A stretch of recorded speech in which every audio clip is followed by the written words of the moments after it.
¿Qué tal? Muy buenas noches. El escándalo de los médicos cubanos ha explotado en Sudamérica. Ya era hora, ¿no? Lo que el exilio viene denunciando hace rato ahora se comprueba que es completamente cierto. Empecemos por Ecuador, donde se ha puesto en duda la legitimidad de los títulos emitidos a ecuatorianos por la Escuela Internacional de Medicina de La Habana. Veamos. Para que se investigue el otorgamiento de títulos de cuarto nivel de médicos cirujanos que por negligencia médica inclusive han debido enfrentar la muerte de una persona. 6 personas de nacionalidad ecuatoriana que estarían ejerciendo esta profesión de cirujanos estéticos y traumatología con estos títulos aparentemente falsos desde la Universidad de La Habana. De la revisión que hemos hecho, 6 títulos falsos. Sin embargo, creemos que existen más títulos registrados con esta misma característica. Así que por el momento 6 títulos falsos y son cirujanos estéticos. Esta es una denuncia sumamente grave porque habla, como vemos, de títulos aparentemente falsos emitidos en La Habana a estudiantes extranjeros, lo que pone en duda todo ese andamiaje internacional creado por un régimen que presume de ser una potencia médica. Por su parte, en Bolivia continúa el escándalo y según la denuncia, personal de las misiones cubanas ha sido sorprendido quemando títulos de medicina. ¿Para qué? Veamos qué dicen en Bolivia. He encontrado títulos médicos que estaban siendo destruidos para quitar la evidencia, títulos falsos para justificar la presencia de estos súbditos como médicos y justificar el pago de los estipendios que más adelante vamos a observar. La próxima. Esta es la lista de los vehículos con los cuales se han transportado. Y si se fijan, de las 52 movilidades, solo una ambulancia. Solo una ambulancia. Como ven, se trata de un escándalo de corrupción mayúsculo, tan grave como el de Odebrecht, porque involucra directamente a personas cuya salud está en manos de estos médicos falsos, involucra a varios gobiernos de la región que crean con el régimen castrista una red totalmente falsa de asistencia médica cuyo objetivo no es realmente humanitario sino económico, un gran negocio montado en torno a la explotación de los galenos cubanos, una operación que según los propios protocolos de las Naciones Unidas, de la ONU, califica como tráfico humano. Lo lamentable es que esto lo sabe todo el mundo, pero han tenido que producirse las crisis políticas de Bolivia y de Ecuador para que estas denuncias salgan a la luz. Esta fisura sin duda es una gran oportunidad para que los organismos internacionales detengan al cártel médico de La Habana. Tema que discutiremos a continuación porque falta por destaparse la olla de Venezuela. Bienvenidos al Espejo. Bueno, como invitada que viene denunciando esto hace bastante tiempo, la periodista Lisbeth de Cambra, venezolana. Muchísimas gracias por estar acá. Feliz año nuevo. A ti. Feliz años a todos.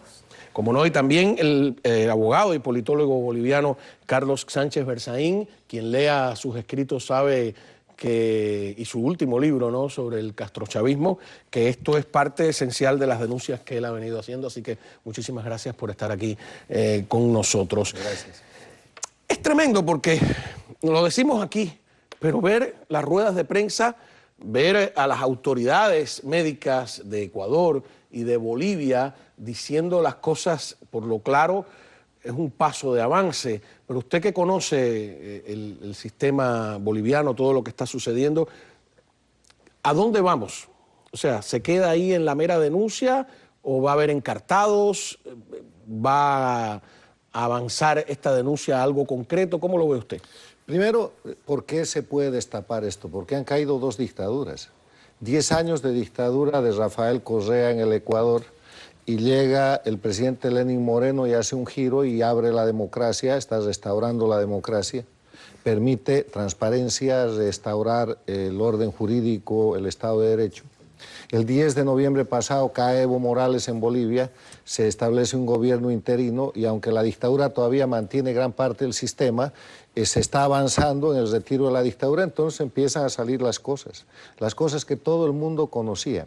Que el plan este famoso de los internacionalistas, de los médicos con los que Cuba asiste, entre comillas, a los países donde está, empezando por Venezuela, Nicaragua, Ecuador, todos los países del castrochavismo, que abarcaban en el momento de Lula y de Rousseff a Brasil con el plan Mais Médicos y que abarcaban a todos los países de América Latina, es un sistema simplemente de esclavitud y de trata de personas en el siglo XXI que viola el protocolo segundo de la Convención de Palermo del año 2000, que prohíbe la trata de personas. Ahora, ¿qué está pasando en Bolivia específicamente? Está pasando que se sabe la verdad, que están mostrando que estos eran agentes castristas para el control político del gobierno de Evo Morales, para establecer y para sostener la dictadura, que además recibían ingentes cantidades de dinero que eran trasladadas directamente al régimen cubano para sostenerlo y que realizaban actividades de falsificación, de espionaje,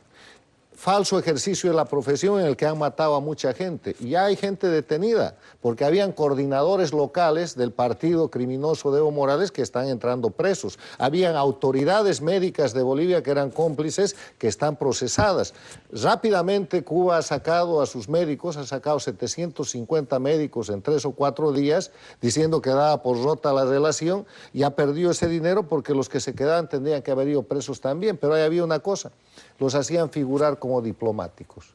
Entonces es el crimen perfecto que demuestra lo que yo vengo sosteniendo y acreditando en mis escritos y en el libro El castrochavismo. El castrochavismo no es política, es una organización de crimen organizado transnacional que, liderada por Cuba, controla a los países de Venezuela, Nicaragua, controlaba Bolivia, controlaba el Ecuador, y que tiene que ser tratado como un régimen criminal y no político.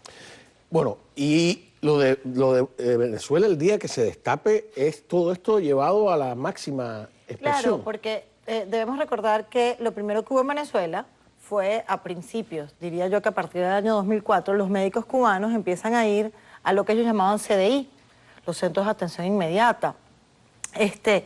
Y tú veías perfectamente que no eran médicos, porque llegaban y te mandaban una pastilla azul para todo. O sea, tú tenías fiebre y te toma esta pastilla. Pero es la misma pastilla si te dolió una pierna, pero es la misma pastilla si tenías un dolor de mano, es la misma pastilla si veías mal. O sea, no tenían una política en realidad de buena medicina. Lo que pasa es que ganaron territorio en el caso de Venezuela porque estaba abierto ese centro para que atendieran a la gente cuando llegaba con sus enfermos. Pero desmantelaron totalmente la red hospitalaria de Venezuela, que era extraordinariamente buena.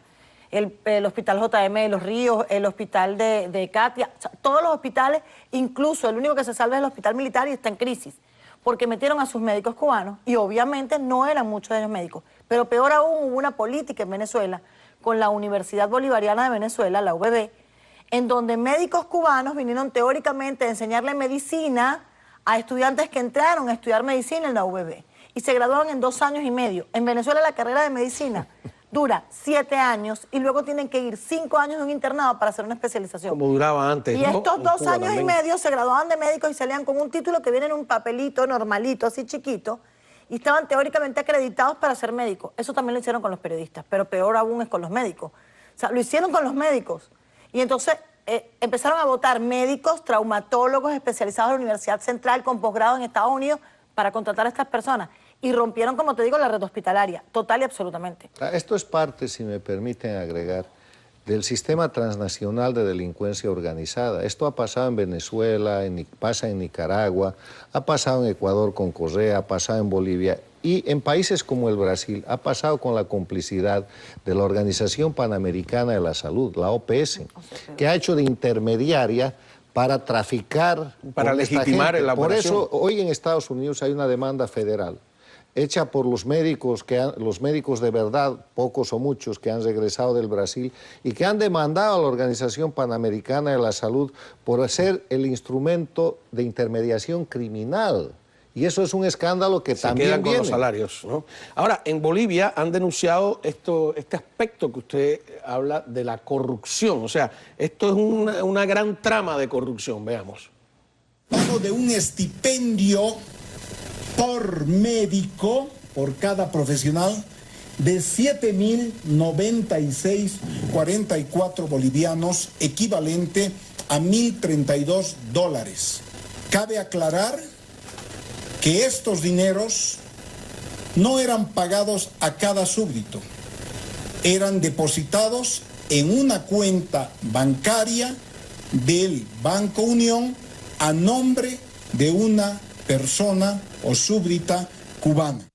Fíjate cómo funcionaba. Al médico cubano en Bolivia, en Ecuador o en Venezuela le dan un % mínimo de eso. Aquí ya sabemos una cifra.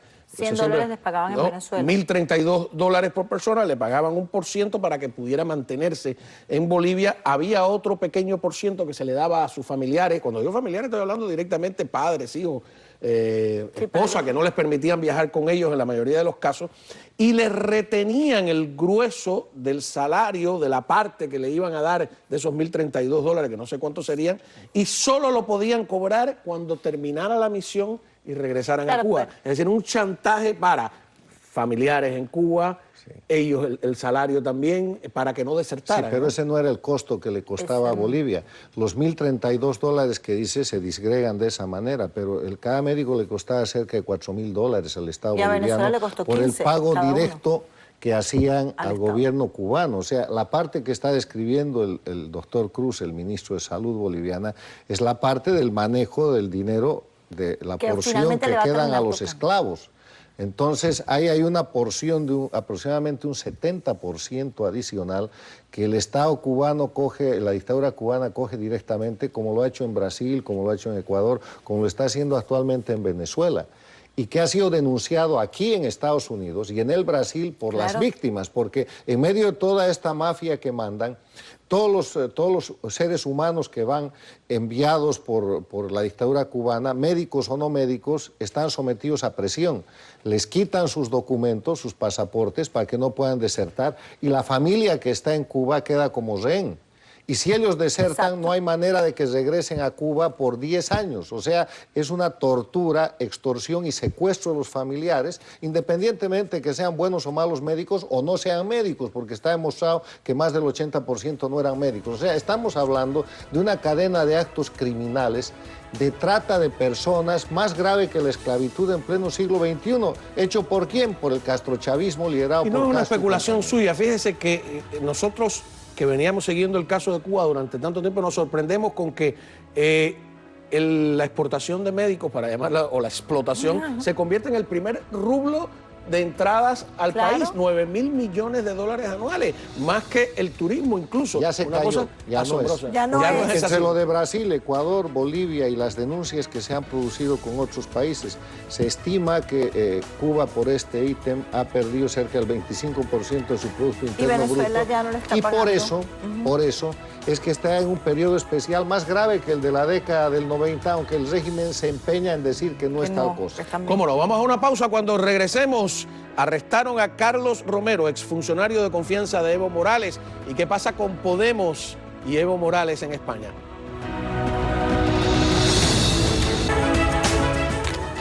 Muy bien.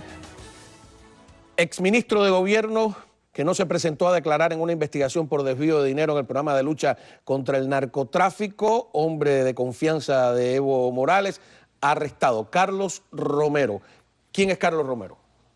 Bueno, eso es el ex ministro de Gobierno de la dictadura, un hombre que permaneció en Bolivia al principio oculto, después con una serie de contradicciones apareció, mereció una declaración del actual ministro de Gobierno en el sentido de que no había contra él mandamiento de apremio, pero parece que el mandamiento apareció y ya está preso. Aquí se trata de lo siguiente en Bolivia.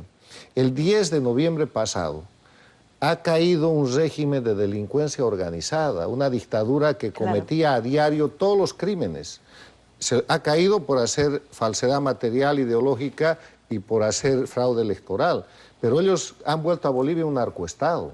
Claro. Han hecho de Bolivia el centro de producción y tráfico de droga. Para eso han falsificado una constitución, para eso extorsionaban a la gente, para eso controlan el poder judicial y los fiscales que han convertido en instrumento de persecución política. Y Carlos Romero en ese marco era uno de los líderes de ese gran cartel de criminales que manejaba Bolivia. Diosdado Cabello de eso.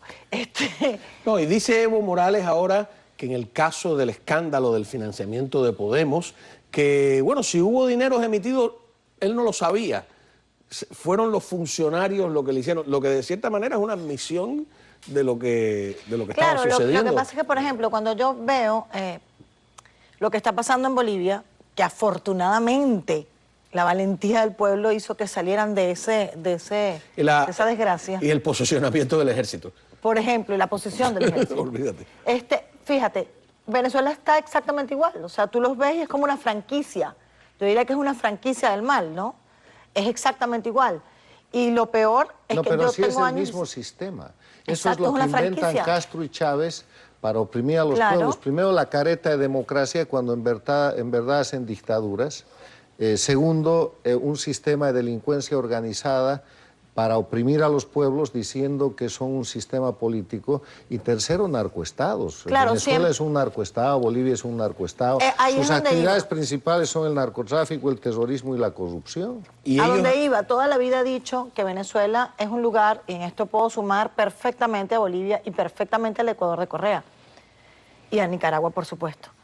Que son estados en guerra, pero están en aparente paz. Porque ellos siempre van a negar todo.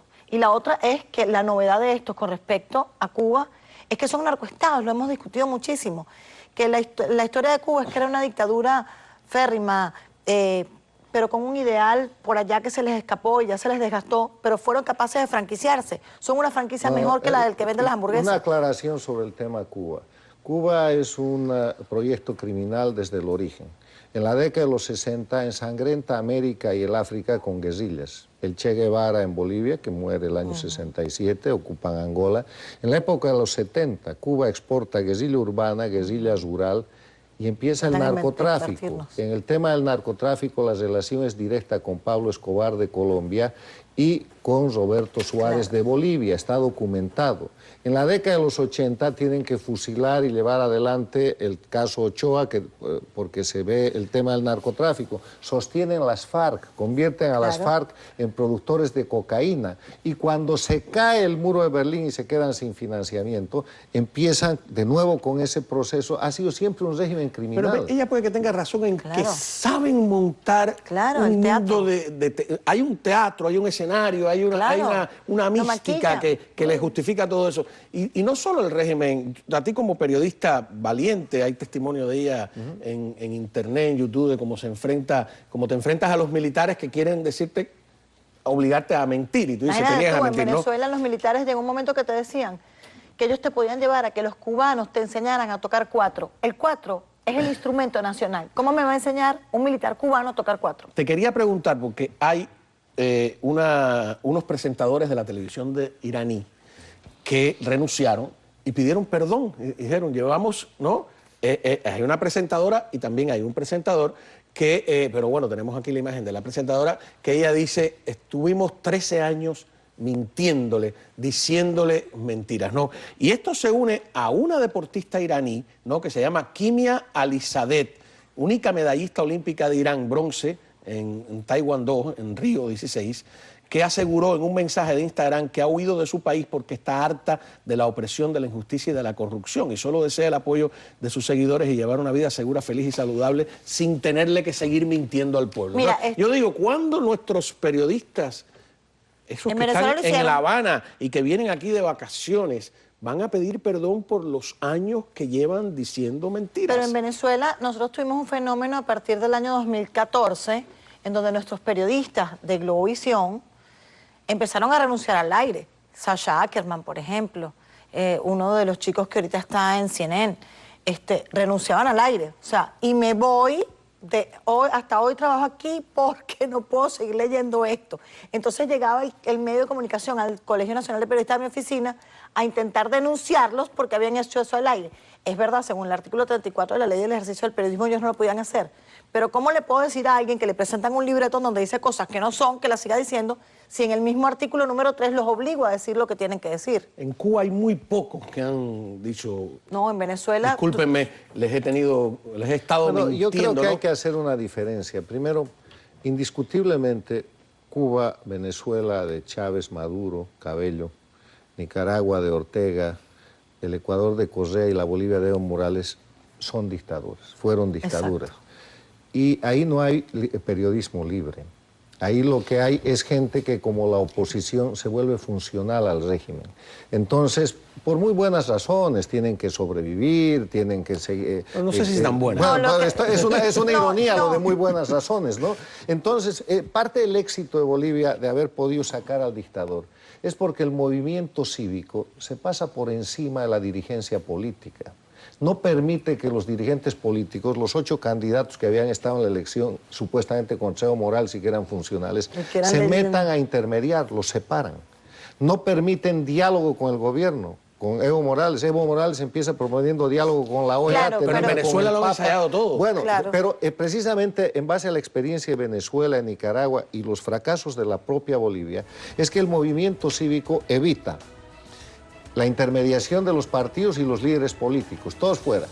Claro. Evita el diálogo y acude directamente a la presión pública, que termina presionando primero a la policía, porque es la policía la que se da empieza. vuelta. Claro, pero Y después a las Fuerzas Armadas que no cumplen la orden, representan la orden En de Venezuela reprimir a la te policía. lo Vamos a digo una yo. pausa.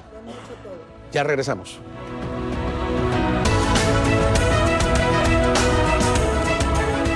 Tremendo, ¿no? Porque tenemos el caso de un país que ha logrado, Bolivia, Que sacudirse está en el camino, esto es duro. todavía, ¿no? Ha caído el y dictador, Venezuela, pero no la que lo ha hecho dictadura. todo. Y nosotros que estamos en nada, en Sí cero. está. Este es el año de Cuba. Fíjate tú, Clandestinos, el manual de clandestinos lo voy a tener que analizar mañana. fíjate tú, con respecto a los periodistas, y lo voy a sostener, yo fui 6 años la secretaria general del Colegio Nacional de Periodistas. Y en Venezuela los periodistas son los profesionales más valientes que están en la calle. Porque todos los días salen sabiendo que tienen una mira, una pistola dirigida a su frente. Y salen a decir lo que tienen que decir. Hay medios de comunicación como Globovisión y los canales del Estado, que es casi lo mismo, que no informan. Pero está Caraota Digital, No, pero La yo estoy de Patilla y acuerdo contigo, así es. El periodismo independiente ha sobrevivido, pero las grandes cadenas o se Sí, las la ha tienen comprado maniatado. el régimen o las controlan. Muchísimas gracias. El tema sigue sobre la mesa. Gracias a ustedes. A continuación, consultas con Cordero.